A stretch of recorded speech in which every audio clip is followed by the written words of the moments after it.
2 in the morning. The house in Decatur is asleep. That deep suburban quiet that's so total, it rings in your ears. I'm standing in the shower, the water just on the edge of too hot, but I don't really feel it. I'm trying to wash Chicago off me. Not the city. The smell. That cheap hotel soap from the Hyatt. Verbena and green tea. The sticky, cloying smell of a mistake. I'm Anna. I'm 43. I'm a senior partner at a law firm. My specialty is mergers and acquisitions. My entire job is to see risks, to manage consequences, to control the chaos. I don't make mistakes. What happened 12 hours ago in that hotel bar, that wasn't a mistake. It was a pressure valve. It was a slip. A single event, not a pattern. A one-time only exception that would never become the rule. David was just convenient. And far away. I turn off the water. Silence. Mark and my 16-year-old son, Josh, are asleep upstairs. I start cleaning up the trail. Methodically. I'm a professional, after all. Delete the WhatsApp chat with David. Gone. Erase the Uber history from O'Hare to the hotel.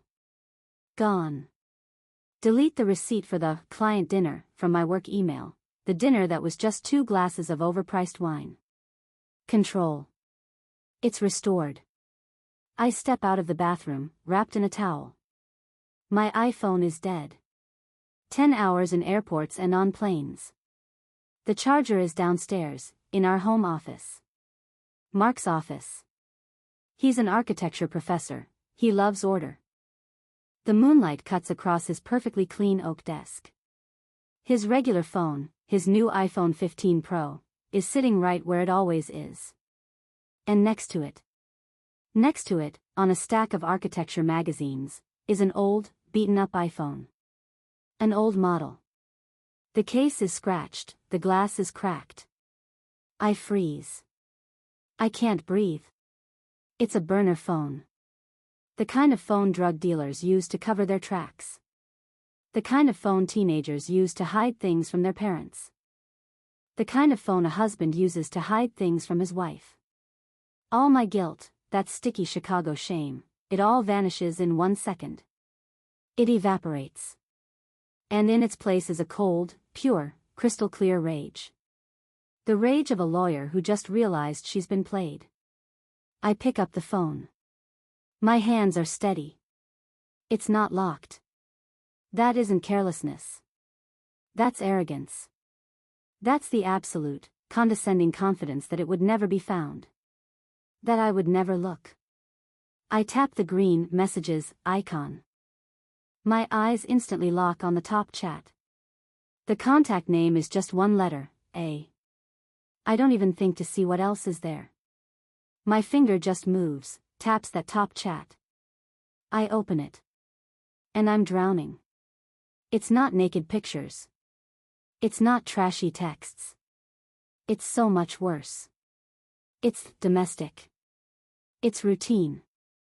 Buy some ginger on your way over, my stomach hurts. You left your reading glasses here again. Goofball, smiley face. Last night was so good. I hate it when you leave. And the last one, sent 3 days ago, has she left yet? Has she left? She. That's me. That's my Chicago trip. Can't wait. Try for Thursday. This isn't a fling. This isn't a slip-up. This is a second life. My pathetic, one-time, stupid mistake, it's nothing compared to this. This is an infrastructure. This is a planned, methodical, long-term deception. My quiet, gentle, absent-minded husband has a burner phone. I'm not the criminal here. I'm the victim. I put the old phone back, placing it exactly as I'd found it. Same angle. Same spot on the magazines. I close the office door. My heart is beating steady. Deep. It's the adrenaline rush of a lawyer who just got handed the case of her life. Morning. Saturday. The kitchen smells like fresh coffee. Mark is at the stove, making scrambled eggs with Josh. He smiles at me. Rough trip, honey? He leans in and kisses the top of my head. His lips are warm. Familiar. And a lie. He smells like Dove's soap and coffee. Not verbena. Not a mistake. He smells like home. Brutal, I say, pouring myself a mug. Chicago just about killed me. I'm playing a part. And he's playing a part.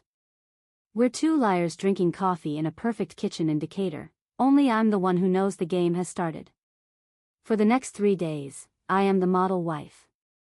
I listen to Josh talk about lacrosse practice. I discuss a new landscaping project with Mark. And at night, when the house is asleep, I become what my firm pays me $600 an hour to be. I become an investigator. I don't touch the secret phone again. That's the evidence. I need corroboration. I open our joint Amex account. I'm the one who pays the bills, I'm the brain of this operation. I scroll back through 3 months of transactions. And I find them. Recurring charges. Publix. A grocery store. $60, $80. Every week. We live in Decatur. We have our own Whole Foods. Why would he be driving to a Publix in Midtown to buy groceries? Next. Our Peach Pass, the toll transponder. I log into the account. His Tesla. Regular exits off I-85 at the North Druid Hills ramp. He told me he was going to his campus at Emory, that's in the other direction. The picture is forming. He has a secret apartment in Midtown. For her. For A, he buys them groceries. He lies about where he's driving. I go back to the secret phone on the last night, just before I make my move. I need to see her face. I need to hate her. I open the chat. I find the selfie. A woman. 40s. Pretty, but in a tired way. She's smiling into the camera. But I'm not looking at her face. I'm looking at the background. It's our guest bedroom. The beige walls. The magnolia print we bought in Savannah. No doubt. And then I look at what she's wearing. A gray, faded sweatshirt with Emory University printed on the front. My blood turns to ice. That's my sweatshirt. The one Mark gave me for Christmas 15 years ago. My favorite, old, stretched out sweatshirt that I wear when I'm sick. It hangs in our closet. He didn't just bring her into our house. He didn't just put her in our guest bed. He dressed her in my clothes. He took my life and let her try it on. This isn't just cheating. This is an invasion. It's a humiliation so deep I can't breathe. That's it. I'm done. I have to see the place. I have to see this apartment. I sit down at my laptop. I'm a lawyer. I trust the data. I take the North Druid Hills exit. I take the address of that Publix. I open Google Maps. I pull the GPS data from his car's tracker. Of course I have access. I had it installed for safety. I wait for the satellite to find the location. The red pin drops on the map. I'm expecting to see an apartment complex. A condo. But the pin drops on a large, modern brick and glass building. I zoom in. The name on the building, Winship Cancer Institute. A hospital. The rage that's been boiling in me for 3 days just stops. All that's left is cold. A ringing, icy void. This doesn't fit the picture. This is wrong. This isn't the lie I was looking for. Friday. I cancel my morning appointments. $1 billion merger. I can't. I drive to Midtown. I park in the concrete garage of the Cancer Institute. The second the elevator doors slide open, the smell hits me. Antiseptic, floor wax, and something underneath, the smell of fear and stale coffee. It's the smell of a place no one ever wants to be. I'm a corporate lawyer. I'm paid to stay cold when everything is falling apart. But standing here, I just feel dirty. I feel like a trespasser. I'm invading someone's private, awful pain. I sit in the lobby. The walls are painted that bright, cheerful orange that just feels like a lie. Quiet, terrible music is playing. Across from me, an old couple sits holding hands, just staring at the floor. I have to look away. And then I see him. Mark. He's coming through the double doors from the wing labeled Infusion Center. Chemotherapy. He isn't alone. He's supporting a woman. Her arm is looped through his. She's small. So frail, she looks like a bird. She's wearing a soft knit cap where her hair should be. It's Alicia. His first wife. The one he divorced 16 years ago, before me. And it is absolutely, positively not the woman from the selfie. Mark? My voice sounds wrong. Thin. He looks up. He sees me. I'm bracing for it, the panic, the anger, the guilt. But it's not there. His face isn't guilty. It's just tired. A deep, hollowed out, exhausted look I've never seen before. Anna? What are you doing here? Alicia looks at me. Her eyes are clouded over, but she knows who I am. She tries to smile. Mark helps her into one of the lobby chairs. Just sit here, Al. I'll be right back. He walks over to me. He doesn't bother to lower his voice. He doesn't care. She has stage 4. Ovarian. It's aggressive. The whole world just shrinks. The bright orange walls, the music, it all just fades to a pinprick. She has no one, Anna. No one. I'm her medical proxy. I'm the one who signs the forms, the one who talks to the doctors. The secret phone? That's her old phone. I pay the bill for it. It's for emergencies. In case she falls, in case anything. And I'm in a lecture. The groceries? The trips to Midtown? She lives in a small apartment just up the street. She can barely keep anything down. Ginger ale, nutrition shakes. I pick them up for her. That's all. I'm standing in this sterile hell. I came here a detective, a wife ready to catch her husband, ready for the righteous, angry confrontation. And I feel like a monster. My stupid, selfish trip to Chicago. My WhatsApp messages. My paranoia. My whole investigation. I'd been tracking a man who was carrying this. Alone. I was digging for evidence of a cheap, dirty affair, and he was a saint. Silently, patiently, helping a dying woman. My own guilt, for Chicago, for what I suspected, it just crashes down on me. Mark. Oh God, I didn't know. Why didn't you just tell me? Tell you what, he says, his voice flat. So you could be miserable, too? So you could juggle this along with your job and Josh? This was my burden, Anna. Mine to carry. He looks at the clock. He has to get Alicia home. But one last thing doesn't fit. But Mark. I'm almost whispering. The selfie. The picture from our guest room. In my sweatshirt. That wasn't her. Mark just frowns.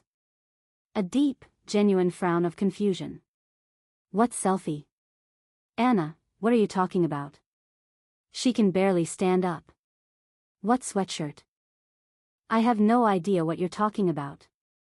He isn't lying. I'm a lawyer. I know what a lie looks like. He is completely, totally baffled. He isn't lying, but the selfie exists. We drive home in silence. It's dark. The highway lights flash by, one after another. I'm sitting in the passenger seat, but I feel like I'm a million miles away. I feel hollowed out. My saint. My gentle, kind, absent-minded Mark. The man I had just accused, in my heart, of a dirty, cheap affair. While he was secretly, single-handedly, carrying the burden of a dying woman. My own pathetic, selfish mistake in Chicago burns in my stomach like acid. Mark. My voice is shaky. God, I'm sorry. For thinking, for what I assumed. He doesn't take his eyes off the road. His hands are tight on the steering wheel. It's okay, Anna. I should have told you.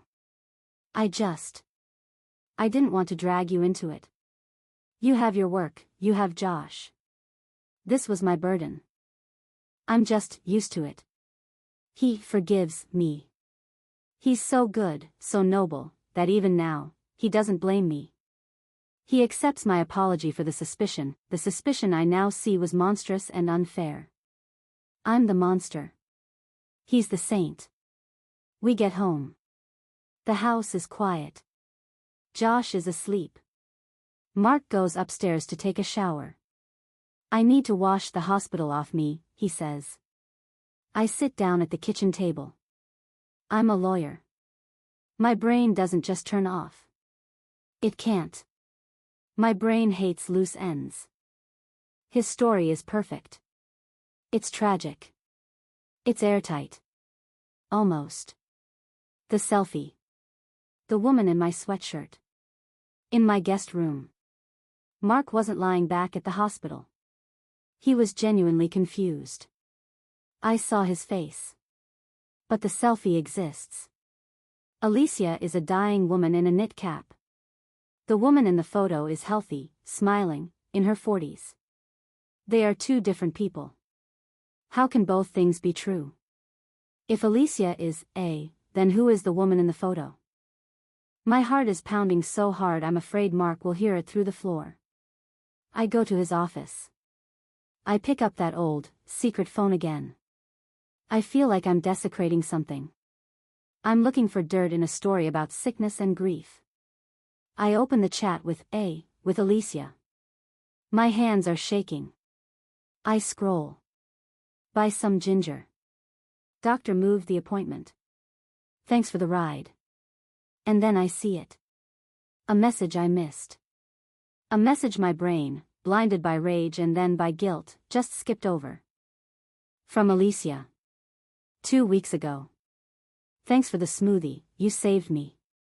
Tell Claire hi for me, okay? She's a fireball. I'm so glad you're happy. You deserve it. Claire. My fingers feel like ice. I go back to the main message screen. There are 2 chats. 2. I was so obsessed with I never even looked at the second one. The contact name, K. I tap it. And the world splits in 2. Dinner was amazing. Your lecture today was brilliant. Can't wait. Will the kids be gone? I scroll up. 3 weeks ago. There it is. The selfie. The woman in my sweatshirt. In my guest room. The caption, missing you. Keeping your spot warm, winky face. I'm standing in the dark office. The shower upstairs stops. I hear the bathroom door open. I get it. I get all of it. He doesn't have one secret. He has 2. He didn't choose. He combined them. He is cheating on me. With Claire, a colleague from his department. It's been going on for a year. It's the classic, boring, office affair. And he is helping his dying ex-wife, Alicia. That is the tragedy. And my brilliant, quiet, gentle husband, he used the tragedy as the perfect cover. He used Alicia's cancer as a holy, untouchable, bulletproof alibi to hide his cheap affair with Claire. He is a genius. He built himself an alibi out of death. Mark is coming down the stairs. He's in his bathrobe. He sees me in the office. He sees the phone in my hand. He sees my face. And the mask of the saint just drops. He doesn't look guilty. He doesn't look scared. He looks annoyed. Anna. I'm not shouting. I'm speaking very, very quietly. Who is Claire? He looks at me. And he sighs. He sighs, like I'm just one more problem he has to deal with. I'm tired, Anna. You're tired? My voice trembles. You used a dying woman. As a shield. I am helping a dying woman, he snaps, his voice sharp. I am helping her. That part is true. And Alicia knows about Claire. She's happy for me. Happy? Yes. Because Claire makes me feel alive. And you? He looks at me, and there's no love, no hate. Just a cold, final judgment. You are a lawyer. You are a schedule. You are a mortgage.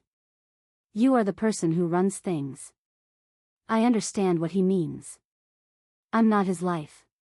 I'm his manager. I look at him. My gentle, kind, absent-minded Mark. The professor who'd forget his keys but never our anniversary. And that man is gone. In his place is a stranger. A cold, calculating strategist who just admitted to using cancer as a cover. You. My voice is shaking. You used her. Her pain. Her death. Just so you could have fun with someone else. I'm waiting for him to defend himself. To break down. To apologize. Mark takes one step toward me. He looks at me, not with anger, but with an almost academic curiosity. And you? I freeze. What about me? You, Anna. You think I don't know? He says it quietly, almost conversationally. Your client dinner? In Chicago? I can feel the blood drain from my face. You're a mergers and acquisitions lawyer, he continues, but you got sloppy. You should know better than to use our joint Amex card to pay a bar tab at the Hyatt. At 2 a.m. You didn't even use your personal card. You were that confident I never checked the statements. He knew. He knew. From the very beginning. He caught me on the same mistake I caught him on. The money. He let me conduct my whole investigation. He let me find the secret phone, find Alicia, let me feel like a monster, and then let me find Claire. He let me walk through his entire maze, knowing that at the end of it, I'd run straight into a wall of my own guilt. It wasn't just a deception. It was a trap. I look at him, and there are no tears. There's no rage. Just a cold. A ringing, Arctic cold. We're standing in his office. 2 liars. It's just that his lie was a masterpiece. Complex, layered, tragic, built on death and empathy and sex. And mine was just a sloppy, pathetic mistake in a hotel bar. I don't say a word. I turn around. I walk out of his office and into my own. Mark doesn't move. He just stands in the doorway, watching me. He knows he won. I sit down in my expensive leather chair. I open my personal laptop, not my work one. I find the folder I named, Project, Chicago. It wasn't a work project. It was my cover file. My alibi. Inside, there are no contracts. Inside is the fake hotel reservation I'd left on the kitchen counter. The fake meeting schedule. And my messages with David. This was my secret phone. My burner. Just in the form of a folder. I thought I was hunting for his truth. But I was just running from mine. I thought I was the victim. But I was just the less skilled predator. I select the folder. I don't cry. I don't scream. I just press delete. The laptop hums. The Chicago folder doesn't exist anymore. And Mark's lie is in the kitchen, probably making itself tea. I close the laptop. The house is filled with an absolute, deafening silence.